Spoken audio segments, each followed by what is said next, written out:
one chairperson, one moderator for these sessions are Dr. Ramesh Dampuri, who will be joining us later, and Dr. Bajania sir. So, as Dr. Anupam was saying, that he's an expert in environment. So, he's a member planning area committee, environment, health, and child climate change environment pediatric association 2023 to 2025. He's a chairperson environment and child health chapter 201 to 203. He's a secretary to environment child health chapter. He's also an executive board member of Gujarat CIAP, third year in consecutive third year 22, 23, 24, and the list would go on. I would request Dr. Anupam to add something if it's sir. Would you like to add anything more to Dr. Bajania's CV? Well, It's a very long CV. he's excellent in his work in environment and in pediatrics at large. And I mean, a good friend, a person who has interacted with me a number of times when I was doing the workshop on environmental children's environmental health and with the help of WHO and IPA.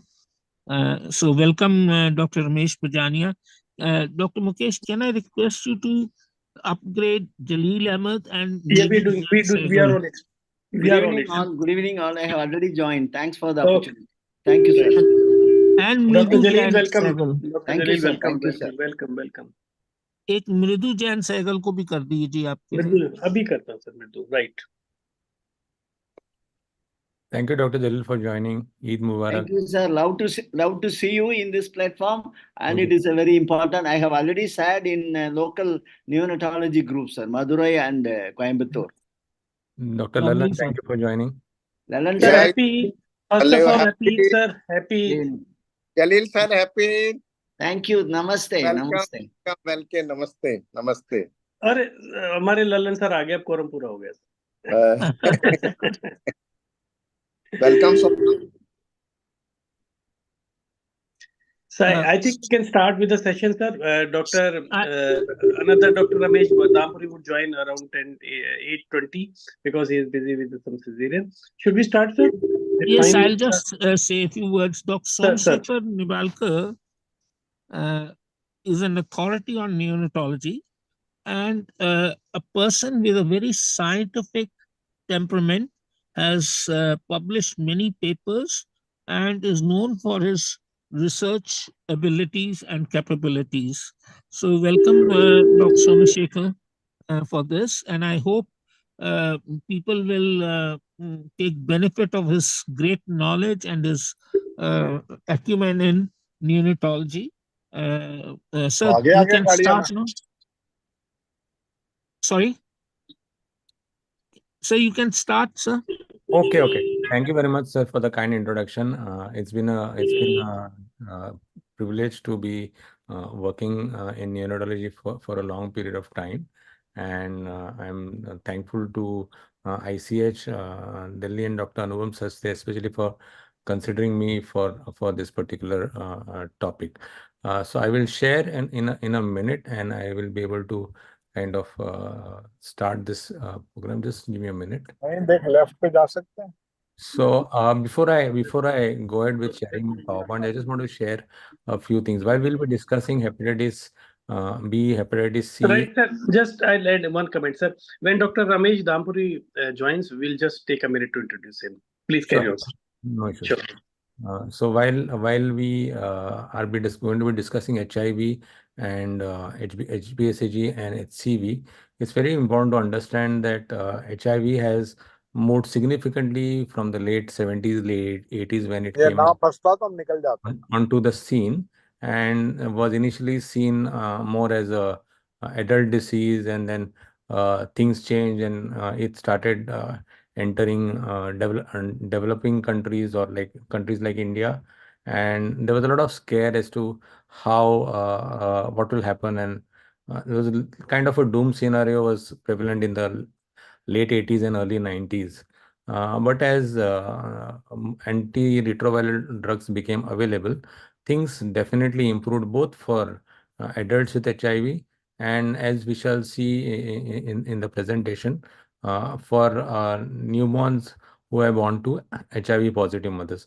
all this is very important because it has significantly changed the scenario of what do you say, infections for newborns, and hence it's essential to kind of look at hepatitis B in hepatitis HIV in a different light.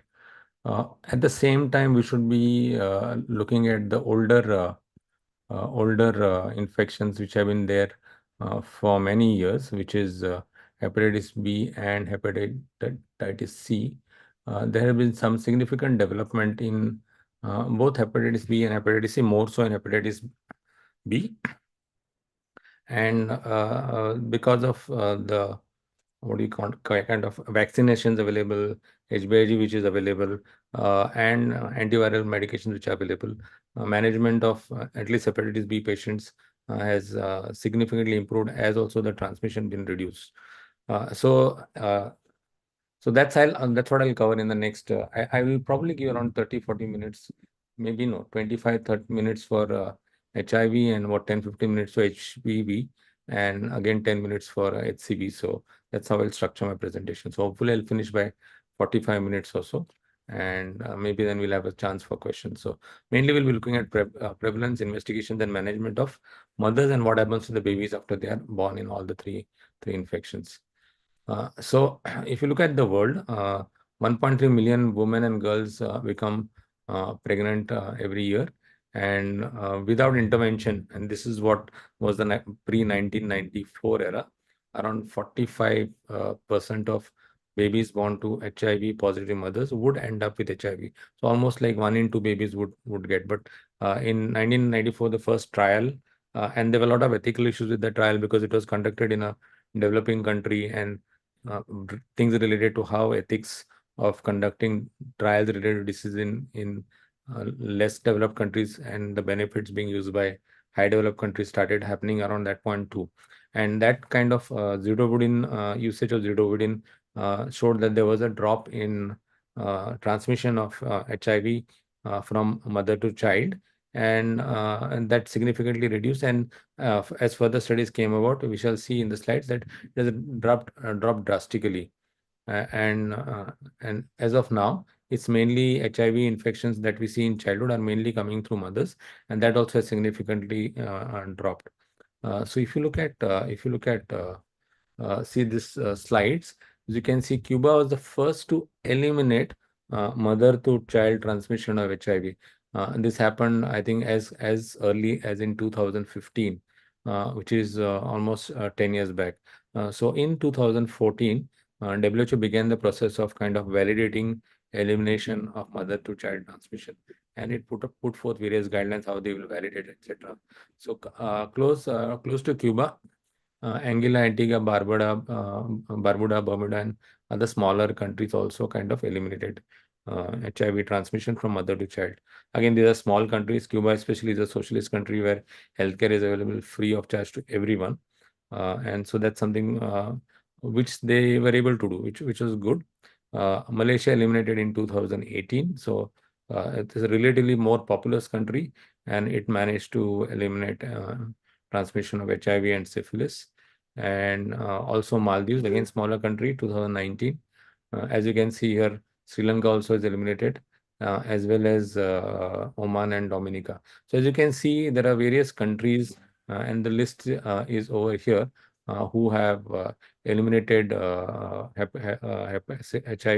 and hepatitis B mainly in most of these countries. So let's go to see what is this. So this has been the story of elimination of various diseases, mainly HIV, but many of the countries also eliminated syphilis along with HIV.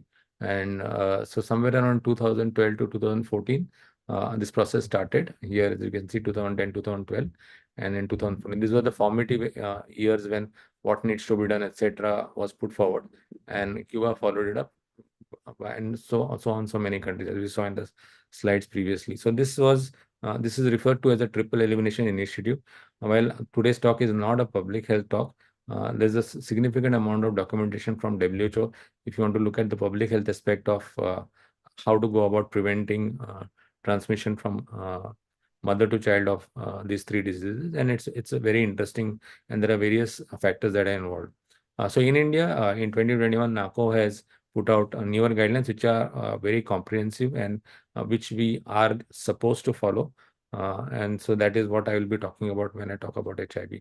But again, it is in sync more or less with the WHO guidelines, and depending upon what drugs can be made available and can be used by the public health system, it is followed in most parts of the country.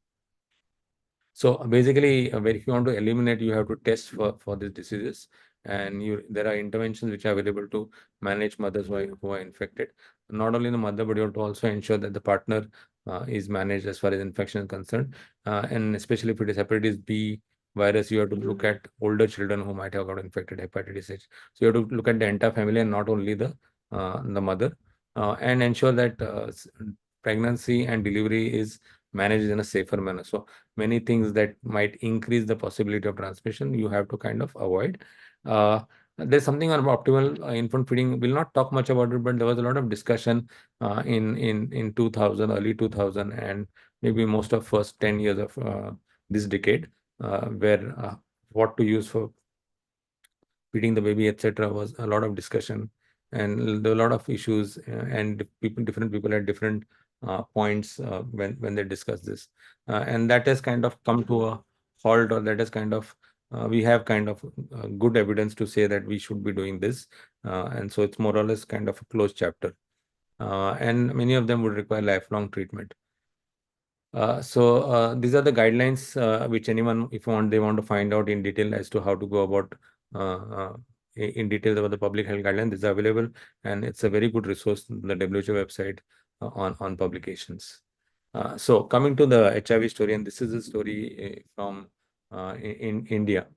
So there are roughly around 81,000 children that are estimated to be living with HIV, and which account for 3.5% of people living with HIV in India.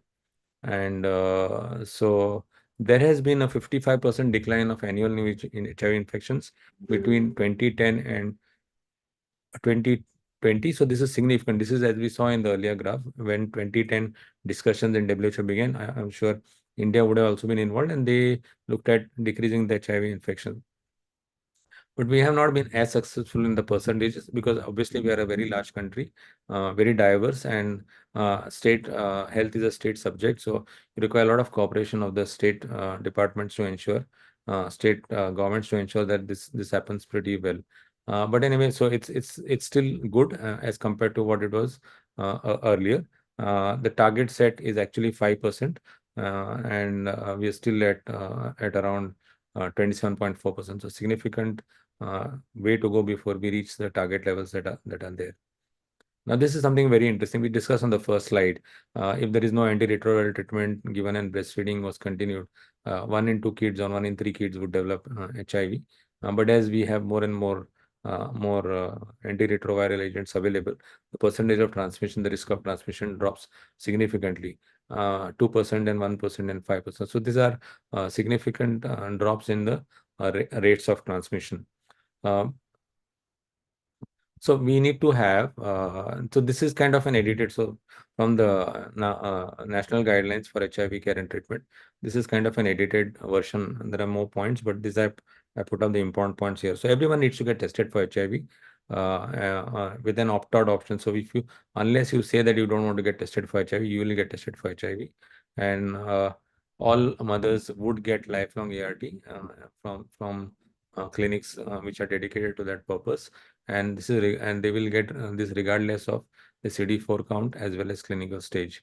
So everyone gets ART, free ART from ART centers. Now this has been a significant thing in the governments in the last 2 to 3 decades, as government has been providing HIV drugs, and almost all medical colleges, district health centers would have access to antiretroviral therapy, and this has been significant. It's available free of charge, and hence the importance of counseling for doctors is very important to ensure that pregnant women receive antiretroviral therapy right from the time they're documented as being positive, and till the time the infant becomes negative, as well as the mother needs to continue on her own till for lifelong. So that's very, very essential. Another thing is there is a viral load testing that needs to happen between 32 to 36 weeks of gestation, which gives a rough idea of the risk of HIV transmission. And we talked about feeding a little bit, but generally now in India, the discussion is that we will provide breastfeeding for 6 months, exclusive breastfeeding for 6 months for all babies that are born to HIV positive mothers, and followed by complementary feeding and continued breastfeeding. And recommendations are to at least continue for 1 year, complementary feeding and breastfeeding. And if the mother wants, she can continue for at least 2 years and beyond, while all the time being adherent to ART. So this is very significant. I remember maybe in the late 90s or early 200s, we used to talk about giving exclusive breastfeeding for 6 months, and then 6 months stopping suddenly and switching to food, complementary food, and not giving any milk, and so on and so forth, so as to reduce the transmission. But all those things have changed, and here we are like almost like a normal mother. The same guidelines are being followed. And this has been made possible because of antiretroviral therapy, which the mother is taking on a regular basis. So that's the essential part that we have to consider. So how does antiretroviral therapy work? It definitely reduces the maternal viral load. So for all HBV, HCV, and HIV, the more the viral load, the more the chances of transmission with whatever gestation you are in. So reducing maternal viral load becomes the most predominant option.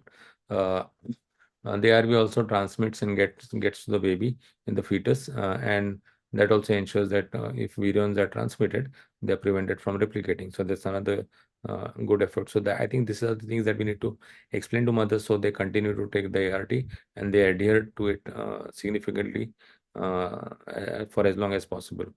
Definitely improves the overall health of the mother, including nutrition, so ensures that you don't get low birth weight babies, you get good weight babies, and not prematurity restrictions. So all those kind of things help ensure that the overall health of the mother improves, and of course reduces the risk of transmission by reducing the maternal viral load. So in case you get a mother who's come to delivery, and at that time you do what they now call mostly as in clinical parlance is they call it triple H investigation. So basically triple H is HIV, HCV, and HCV. So most of HB and HCV. So they will get all of these people tested for all of these three together. And if they find that there is HIV positive, they would start on triple drug ART regardless of CD4 count and clinical stage. So this is very important. Now, what would you want to give to the infant? So apart from the triple drug therapy for the mother, what you would want to give for the mother is, for the baby is, you might want to give a single drug prophylaxis, or you want to give a dual drug prophylaxis, depending upon whether the baby is a low risk baby or a high risk baby. So we shall see in the next what we mean by that, but this is what is general. So single drug therapy for low risk baby and a dual drug therapy for a high risk baby. And the duration depends upon whether there is replacement feeding or on breastfeeding. So 12 weeks if the baby is on breastfeeding. So these are the various risk factors so which relate to transmission to the child of HIV. So recent HIV infection in mother ensures that there is a high viral load, more chances of transmission, high viral load by itself, even if the infection has occurred earlier, or there is advanced HIV disease in the mother. There are other concomitants, sexually transmitted disease. If there are some obstetric procedures which can lead to more mixing of maternal and fetal blood, then it is likely. Maternal malnutrition, and another thing that we need to look at, especially because babies would breastfeed, is if there are sore nipples, breast sepsis or mastitis, this would increase the chance of transmission. So this is something that we have to take care of.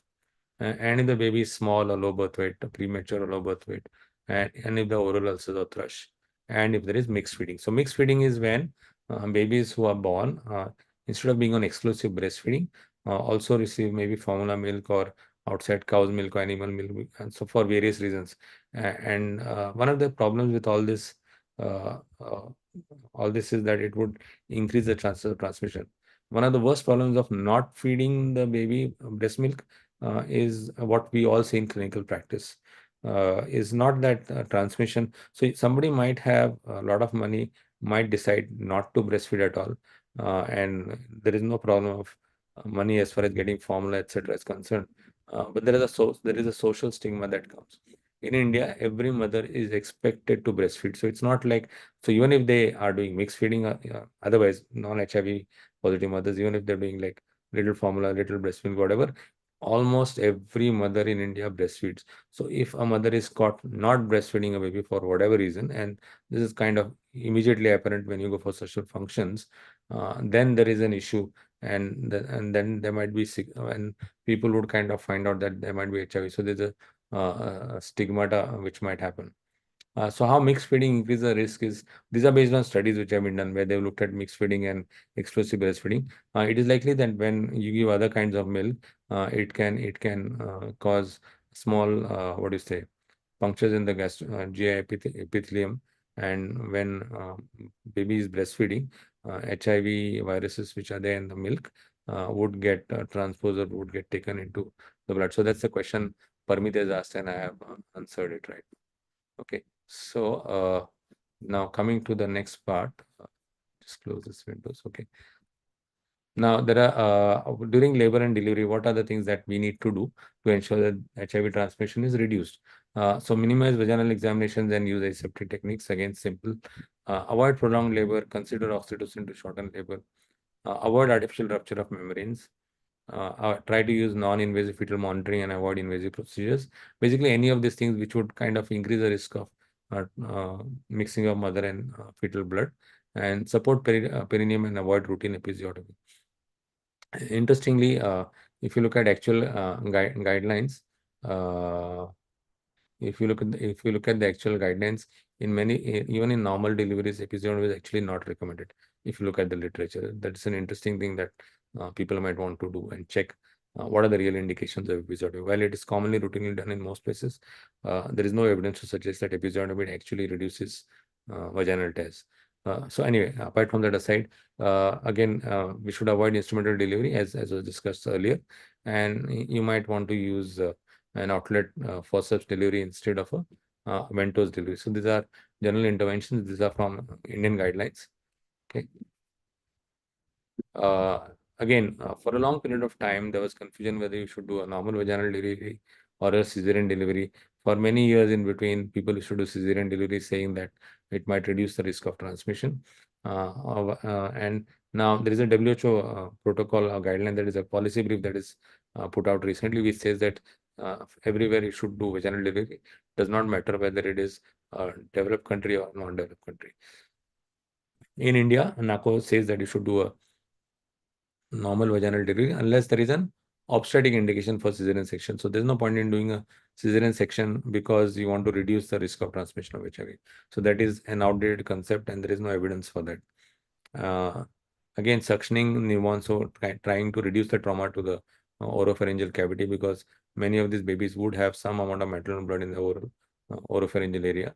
And even if you want to do a suction, you should try to keep suction pressure below 100 or use a bulb suction. So basically, you don't want to damage the mucosa in and around the mouth or the nose, so that there is no access to the infant bloodstream by the maternal blood, which might contain HIV virions. And one place where you want to avoid delayed cord clamping is this. And this is very clearly mentioned in the Indian guidelines. And of course, avoid milking the cord. And these Indian guidelines of 2021, so they would have considered the delayed cord clamping guidelines of ILCOR for normal babies. So here, you would avoid milking the cord and avoid delayed cord clamping. Again, everything should be, baby should be handled with gloves and until blood and maternal secretions have been washed off. So here is one place where you would kind of clean the baby and not only dry the baby. And so avoid blood spattering everywhere. And as soon as the baby and nostrils are delivered, you can try and wipe and clean the baby's mouth and nostrils. Reduce the amount of blood. Now coming to the drug regimen for women with HIV.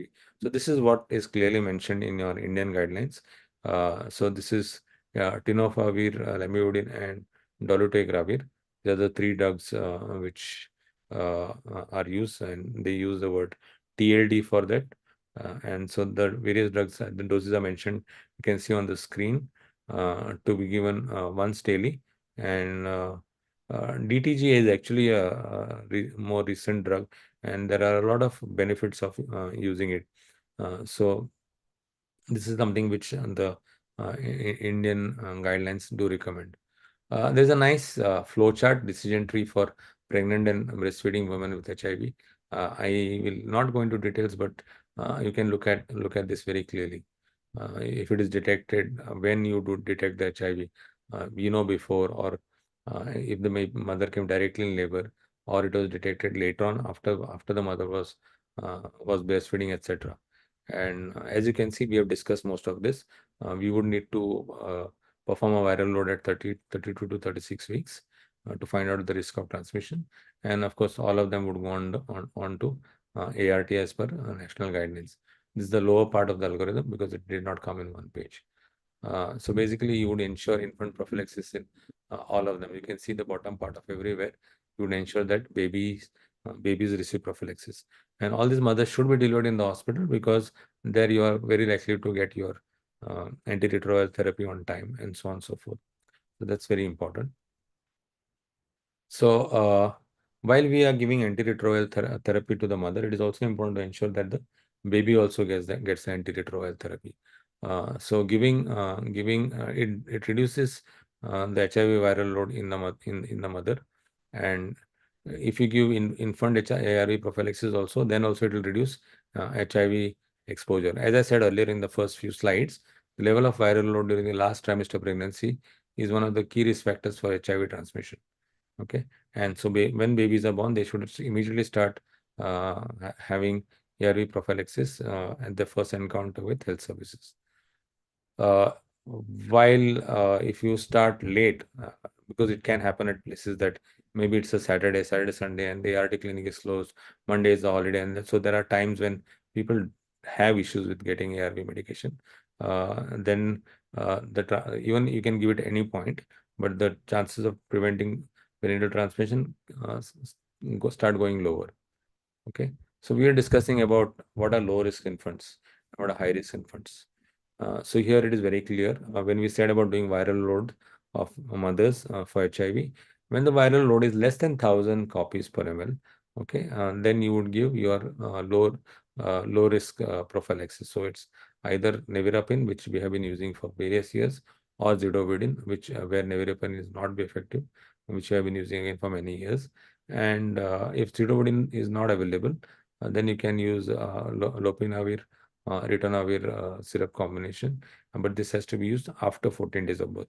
So if your zidovudine is not available, then you can use nevirapine followed by lopinavir, ritonavir. So we look at that a little bit later too. Now, when do we give? How long should we give the CRV prophylaxis?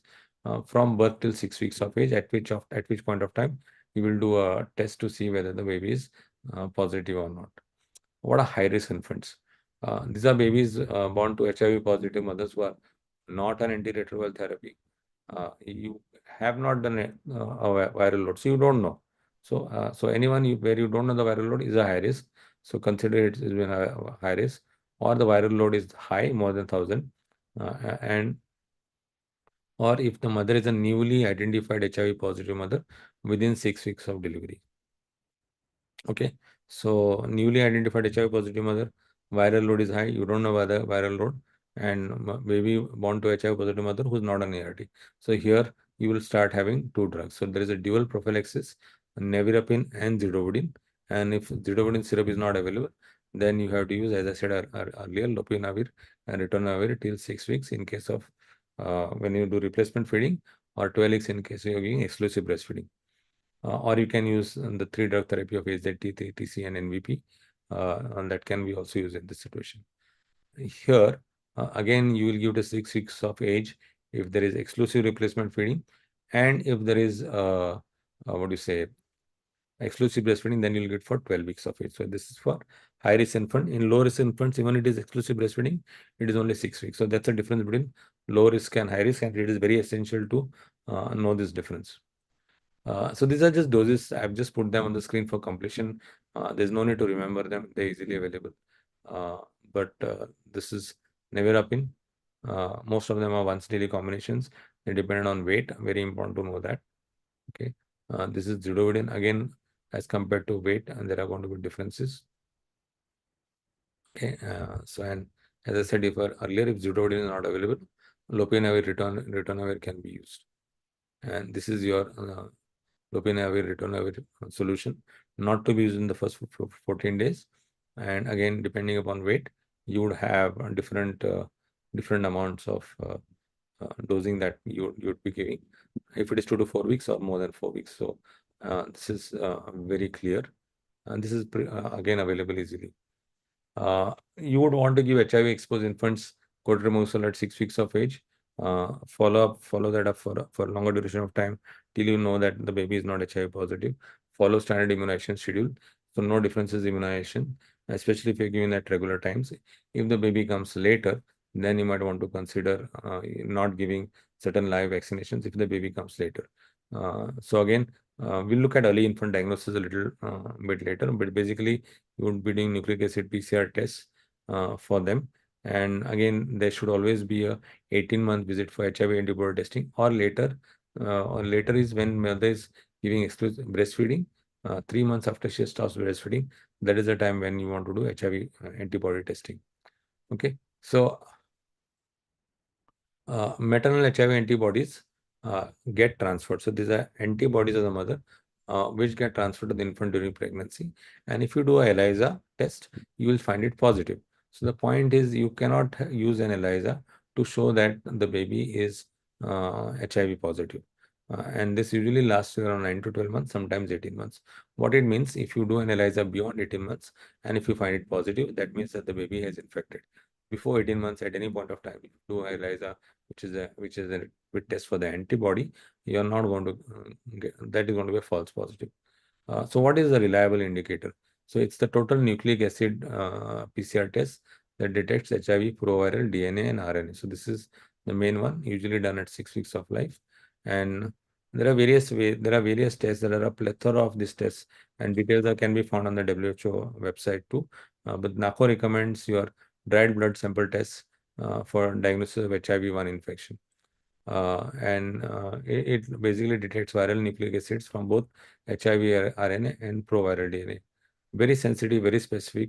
And when we learned initially, we used to use DNA PCR tests on conventional PCR, but now we are using mainly dried blood sample tests. And this is usually 6 weeks after exposure. So that's the first time, and that is where your prophylaxis usually ends. So coming next, so this is your national testing algorithm for national testing option for infants and children less than. This is pretty kind of detailed, and it's very difficult to learn. Look at this and kind of take you through it. So I've split it into 3 parts. This is your basic algorithm. Okay, so there are various advisories where you determine the age of the child. If it is 6 weeks to 6 months, which is on the left hand side, look for dried blood test for HIV-1 and HIV-1 PCR test. If it is HIV detected, then send another sample for HIV PCR test. If it is HIV detected, then this is HIV infected and you require your treatment. If HIV is not detected, then this is closely monitored for growth development, and HIV-1 PCR can be repeated anytime if the infant becomes asymptomatic, and it baby is probably not infected, but is at risk for schedule at a follow-up visit. So you will follow advisory 3, which is you want to test for HIV antibody, as I said earlier, at 18 months or 3 months after cessation of breastfeeding. So if HIV-1 is not detected, then you still go ahead and do this test at 18 months. Now, if the baby is 6 months or more, here you would do what I call as all 3 serological tests. So basically, you're using an ELISA for different antigens, and you will do all the 3 serological tests simultaneously. Uh, so if there is antibody non-active in all 3 cases, baby does not need a HIV-1 PCR test. If the antibody is reactive in any one of the 3 tests, then you will go for your dried blood spot test for HIV PCR, and then you follow the same algorithm. So this is how this algorithm goes. And even here, if it is negative, then you will test again at 18 months. So the 18 months test is mandatory. So this is part of that algorithm, basically, and we have discussed this a little bit earlier, and so I'll not go into detail. Okay. So again, similar what we have discussed, and you would continue with cotrimoxazole till 5 years of age. When you have to follow advisory 2. Here it says advisory 2. And the baby is HIV positive. Okay. And again, you can start topinavir returner based ART regardless of CD4 count, and initiate complementary feeding after 6 months of age. Again, test for antibody till using all three serological tests at 18 months at ICTC. And repeat testing again for advisory 3. So this is a very detailed indication. This guideline is freely available, and you should follow this guideline because that is what we are expected to follow. But we have discussed this again in our earlier things. How to go about diagnosing early? I think we're reaching 8:40, so I'll quickly wrap up HIV. So the total nucleic acid PCR tests, as I said earlier, at 6 weeks, and you can do at any point of time till around 18 months of age, after which you can do your antibody tests. Okay. So if all three are negative, then you would not do anything. If anyone is positive, then you would do the TNA PCR test. So after the age of 6 months, TNA PCR must be performed after screening for HIV antibodies, as we saw in the algorithm. Okay. And so we discussed this again. So we have seen this, looked at DBS at 6 weeks of age. Okay. And if it is positive, then you would want to repeat on another dried blood spot sample again, and as we saw in the algorithm. If the second one is negative, then you would do a third sample. If the third comes positive, you would consider it as positive. It's not like 2 out of 3, but it's the third comes positive, then you would do 3.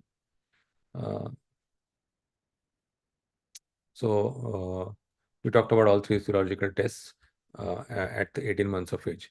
Now, when there is a discordance between your early infant diagnosis test and rapid test at 18 months or beyond, then you have to follow doing all these 5 tests, which is all the rapid diagnostic tests which can be done immediately.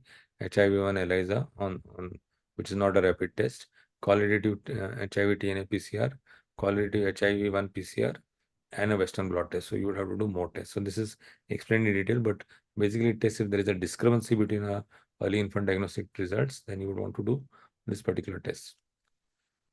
So I hope that is clear as far as HIV is concerned. It's a good program.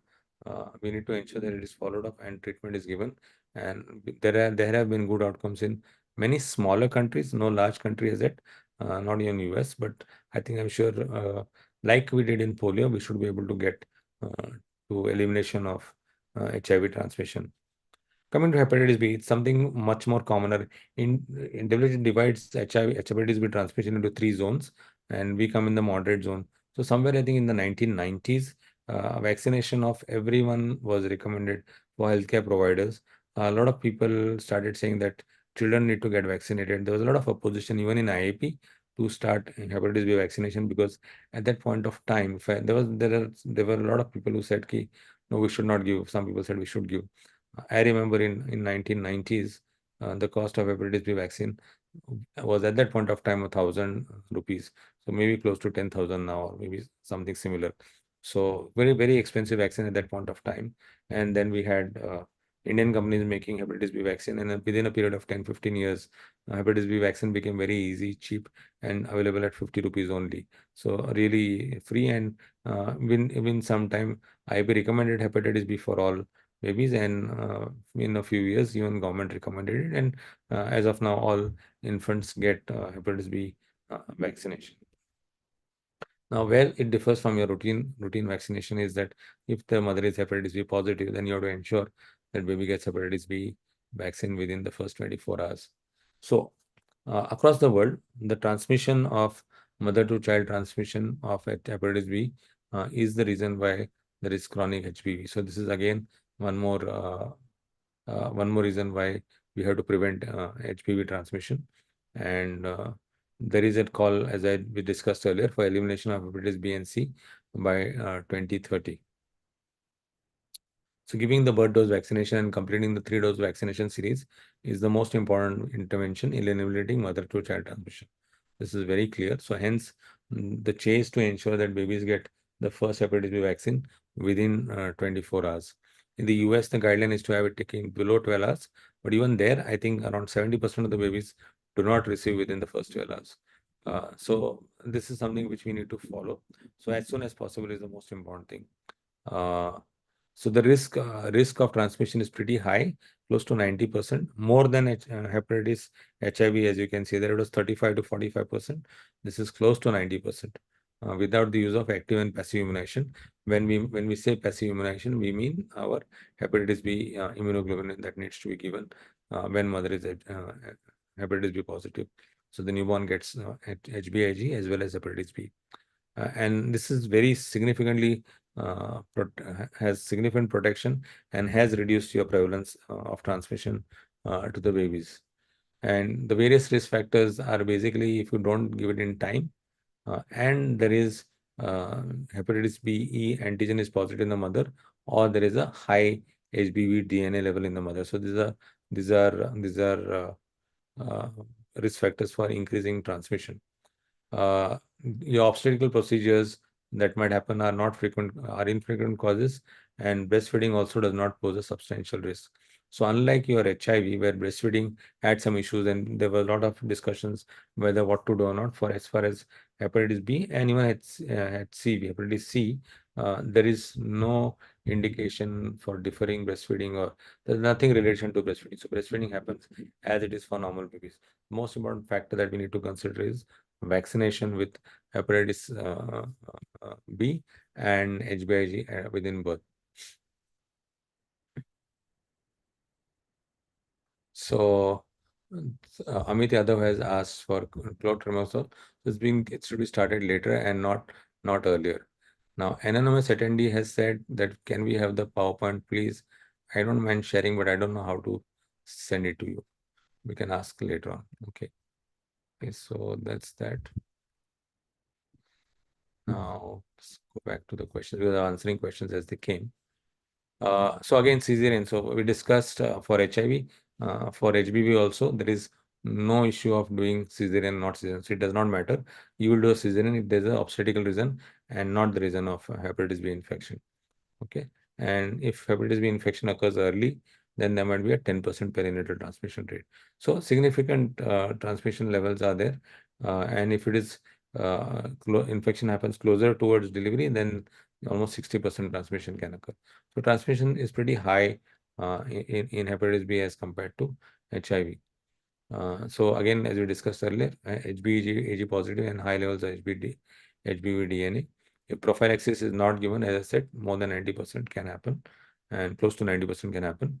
And if the mother is HBAG positive, then the risk, even if they receive vaccination and HBAG, up to even 9% can get infected if the mother is HBAG positive. So vertical transmission can happen 9 to 39% depending on which studies you look at. And risk of HBV transmission is rare when maternal HBV DNA count is less than 10 raised to 5 to 10 raised to 6 international units per ml. So as we saw with HIV, where you do a viral load count, even here a viral load count will give an indication whether there is a transmission of HBV is likely to occur or is not likely to occur. Okay, so here, as you can see here, there's a meta-analysis which shows that no one was infected. No one was infected when maternal HBV DNA was less than 2 lakh international units per ml, and the babies received hepatitis B immunoglobulin and hepatitis B vaccine within 12 hours after birth. So this is a very significant finding.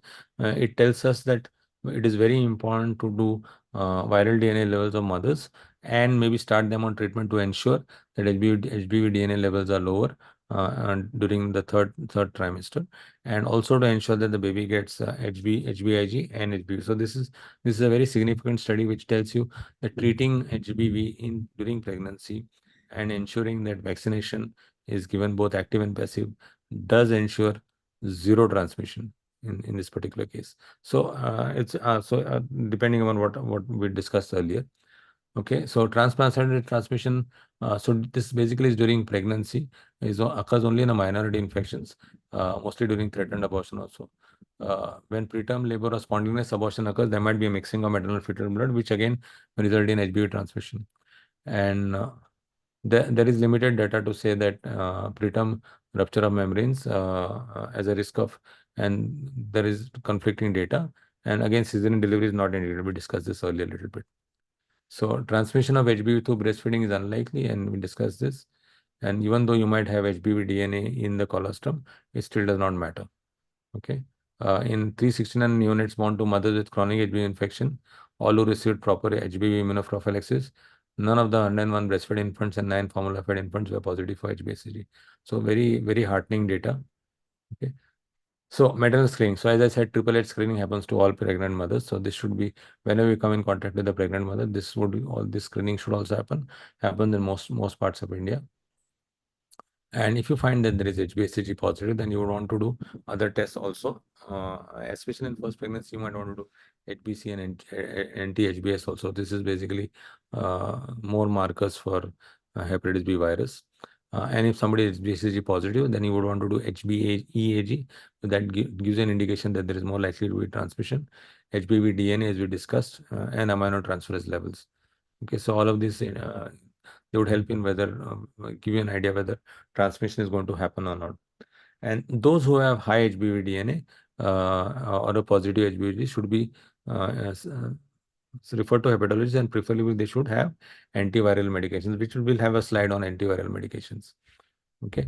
If they have low HBV DNA levels in the first trimester, we would need to repeat it around 26 to 28 weeks and consider antiviral therapy if it is high.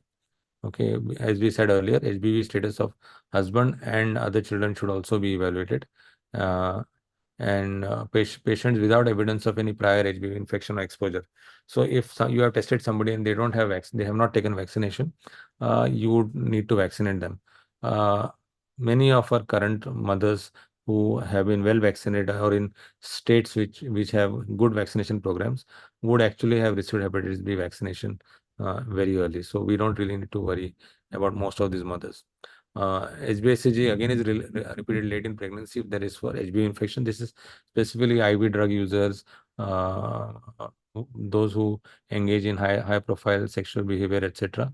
Then you would need to kind of repeat the HbSAg. If there is previous infection there and it has been cleared, or there is immunity due to vaccination, then nothing else is needed. Okay. Treatment, as we discussed, if you are not able to do HBV DNA levels, then WHO says that HBEG level can be used as an indicator for antiviral prophylaxis. So if it is positive, you might want to treat. Okay. And the drug that is mentioned here is tenofovir disoproxil fumarate as the agent of choice.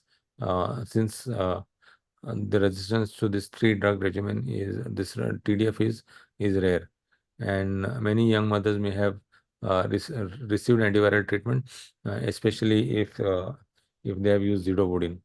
Another formulation, tenofovir alafamide, which is similar to TDF but a different formulation, TF, is also available. Okay. So we'll come to these answers a little bit later. So other agents, lamivudine, telbivudine also reduced, but they are associated with high levels of viral resistance. And lamivudine may be a reasonable alternative, but many of them have resistant virus, especially if they received in their earlier pregnancy. Duration of therapy. Women who have started antiviral therapy only for the sake of prevention can stop after delivery, especially if they want to breastfeed, because there are issues with breastfeeding and health. But if people can continue treatment even up to for 4 to 12 weeks after delivery, if you want to reduce the risk of postpartum flare. They should be monitored for HBV disease, especially with ALT levels, because postpartum flare can happen. And for those that continue antiviral therapy after delivery, various risks and benefit of breastfeeding must be discussed with mother. Actually, it's not much of an issue. They would not cause, mostly it is just that for information, but you can really breastfeed with many of these antiviral drugs too. Okay. Coming to hepatitis C, This is something as more and more countries do hepatitis B vaccination for everyone, and hepatitis B kind of disappears, as we saw in our earlier uh, slides, in the first few slides, where hepatitis B and HIV both have kind of disappeared. HCV has become the primary cause of chronic viral hepatitis, and this is slightly different from HIV and HBV because uh, there is no therapy that is indicated currently for hepatitis C during pregnancy, and the transmission is also not supposed to be very high. Uh, so most of them, most of the infants get infected during late intrauterine or intrapartum, and the most consistent high risk associations have been maternal HCV viremia during pregnancy. So basically, if you get infected with HCV during pregnancy, during late pregnancy, then there is a high chance of transmission of infection. And vertical transmission is generally confined to women with detectable HCV by RNA during pregnancy. So not a very much of a complicated issue. So this is a meta-analysis of 10 observational studies with around 1,300 newborns. The pool transmission rate where the viral level was more than 1 into 10 raised to 6 copies was 9.6% as compared to 2.2% when it was less than 1 into 10 raised to 6. So as you can see again here, the viral load determines whether transmission will happen or not. Again, so here significantly, if there is concomitant HIV co-infection, there is a risk of vertical transmission. It increases. If you have HIV infection together, then there is a chance of HCV infection is close to 10.8% as compared to 5.8% if it was not there. Because HIV can do immunosuppression and result in high HCV RNA. So this is something which is interesting when there is concomitant infection. Again, risk factors, there is no data that amniocentesis will worsen or coronary villus sampling will worsen. There is some data to say that PROM increases the risk of HCV transmission.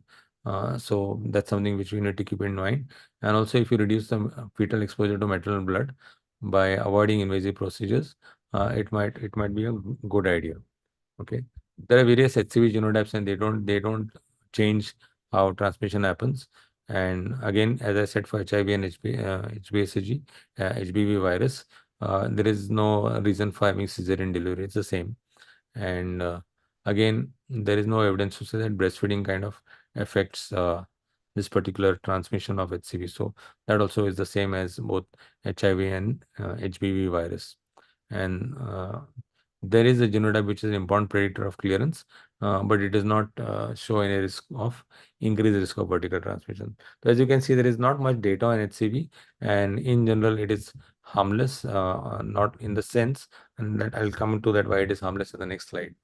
One is there is no therapy that is available. So it is available for HCV, but during pregnancy, there are no studies for the safety and efficacy. So that is not used.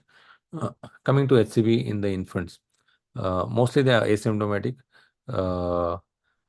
Babies have been followed up for a period of 4 to 5 years, and while 90% had some evidence of ongoing infections, clinical manifestations were not there, and none of them have had significant growth failure. Remember, HIV babies who got HIV in the pre-drug era used to have significant growth failure.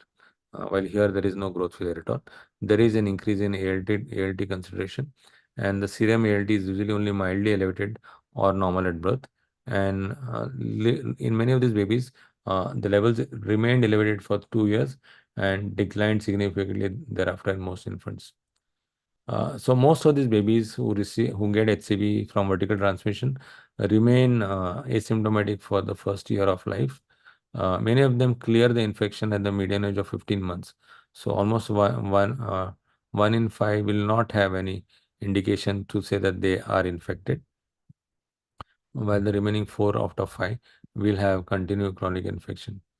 And so they may not clear, but otherwise they are kind of asymptomatic. So as we see, HIV is a very good story as far as mother to child transmission is. There is a lot of scope for us to improve and ensure that we can ensure zero babies with HIV It's possible. Many countries have done it. Similarly for HBV, again, very preventable with effort. And there is HCV is not so common currently. We cannot eliminate or reduce HCV per se, but the only hope is that it does not cause a lot of issues, and so we are we'll have to wait for more research on this particular topic. That brings me to my end, and so I will stop sharing the paper. And so thank you all for being here throughout. So there are a few questions. Let me see, how do I get those questions? Yes, sir. Uh, yeah, so let me just check where the so those of HBIs is kind of common, and I'm sure everyone is aware of it. So we can give this has to be given within 24 hours, and it's pretty useful for most of us. So how do we get the news? So we have it. I think it's 25 international units if I'm not wrong. I can just clarify and get back to you. Then, what is the definition of elimination of vertical transmission of HIV? So again, it's less than 5% of the mothers, and that is what is the dose. So if VDRL positive and RPR positive, you would have to treat the mother, Dr. Amit. You would have to treat the mother with penicillin. So those guidelines are easily available. So you would have to treat. And I have seen recently a few patients of syphilis which are there. So there's a question from Dr. Lakshmi, whether immunization schedule is the same or does it vary? So as I mentioned in the slide, the immunization schedule is the same. It does not vary. Previously, we used to have whether to give BCG, not to give BCG, but that has kind of changed. So we do give the same vaccination. Okay, so.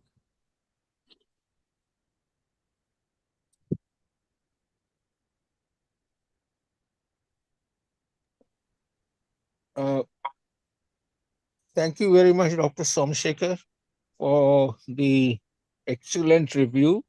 And I can see from the comments in the Q&A as well as in the post and the chat box that a lot of people echo what I'm saying, that it was an excellent review.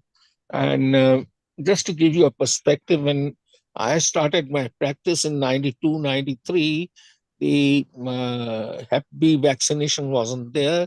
And a lot of my leukemics in that age group from 92 to 96 were children who had not been given the vaccination. And nearly 50 to 60% of them became positive for either for Hep B or C, or combined both infections. In fact, only about 2 years, 1.5 years back, one of my patients who was Hep B, Hep C positive and had received treatment for both delivered a baby in Vizag. And I told the pediatrician to take care of that patient. So, we have come to a situation where, this thing. And there's Dr. Sandeep Kumar has written something about hepatitis antigen not being available, antibody not being available. Then can we give double dose of vaccine? Well, double dose of vaccine is not really meant for accelerating the immunity. It is only meant for that specific immunocompromised group. And I Kidney presented a paper, oral presentation in year 1997 in Yokohama,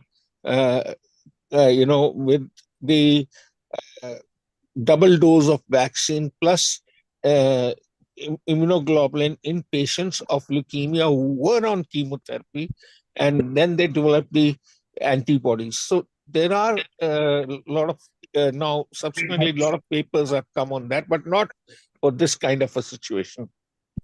So, So HbAg dosaging is 0.5 ml as far as I think it's 25 international units if I remember correctly. And there's another question, sir, before you get to Dr. Lakshmi has asked whether we should do mandatory screening for pregnant women.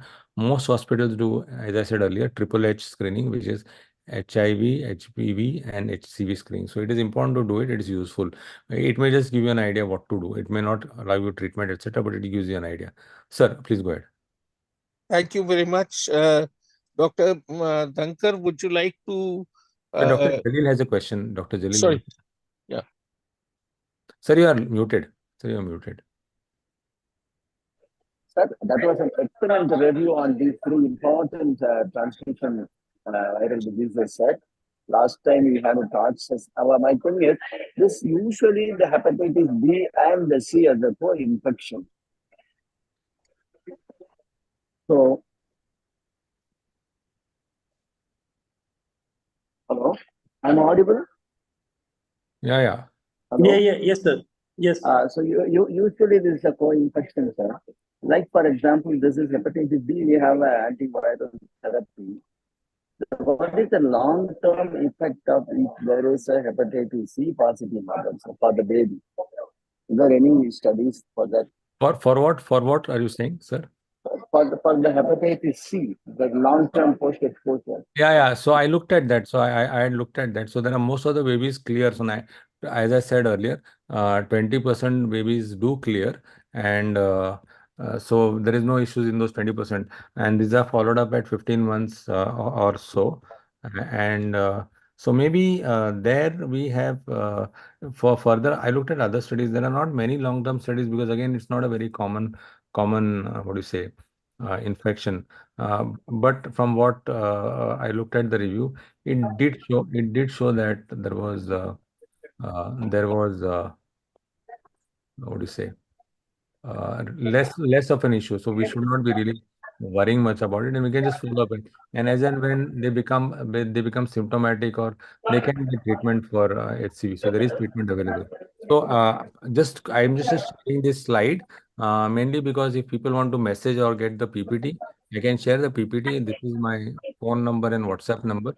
You can just message me saying that you want PPT, and I will share it with you if that is okay. So 9825087842. Thank you very much, sir. I'll be allowed to receive the PPT, sir, in the teaching purpose. I'll share. Possibly, you can share it, sir. I'll share it. All as standard regiments, and thank you so much. Nice, love to see you, sir, in this webinar. Thank you, sir. Yeah. So there is another question. What is the reason for HbSAg positive not being a contraindication for breastfeeding and HIV being? So basically, the rates of transmission that they have seen, and so this is based on research, and I suppose that might be the only reason. So I wouldn't be able, but this has been documented for sure. For mixed feeding in HIV and hepatitis B, I did not discuss about mixed feeding in hepatitis B, but in HIV, it's basically you have pores created in the gastrointestinal tract, which allow transmission of virus from the GI tract into the mother's bloodstream. So this is more specific for HIV. Second question, Dr. Marul, Rajkumar Marul, sir, who will follow up the baby once ARD started? Is it district TRC center or pediatrician? So so the point is, I think it is best to have the district TRT center follow up regularly. The pediatrician can follow up for the vaccination, etc. And you can, like we do for these well child visits, maybe once in 3 months, you can call them for follow up. But on a regular follow up for the therapy, etc., it is best to go for the district ART center, and I think that would be a better way. There are sometimes pediatricians who have special interest in HIV, etc. If you are comfortable, you can refer to them. If you have such one in a city, or you have medical college which looks at this. Because like in Ahmedabad, we have some very good ART centers who have pediatricians. So many people refer to them because they are good with their technique. Okay. So, yeah. So, breastfeeding, is it okay in HB? So, Dr. Neha is asking, is it okay to do mixed feeding in HbSAg positive? I don't know the answer. I would absolutely say that we shouldn't do mixed feeding anyway. So, Dr. Mukesh, are you there? Yes, sir. Sir, could you please wind up and thank the chairpersons and Dr. Nibalkar? Right, sir. It's my utmost pleasure to thank Dr. Someshekar sir to give such a wonderful presentation. I'm also thankful to our Dr. Ramesh, to Dr. Ramesh today evening. I'm also thankful to Dr. Jaleel Ahmed who joined us. I'm thankful to Anupam sir, Dr. Anof, and everybody who joined us and contributed excellently to this academic piece. Thank you very much. Thank you very much, sir. Thank you Good very night. much. Thanks a lot for the Good night, opportunity. Good night, sir. everybody. Thank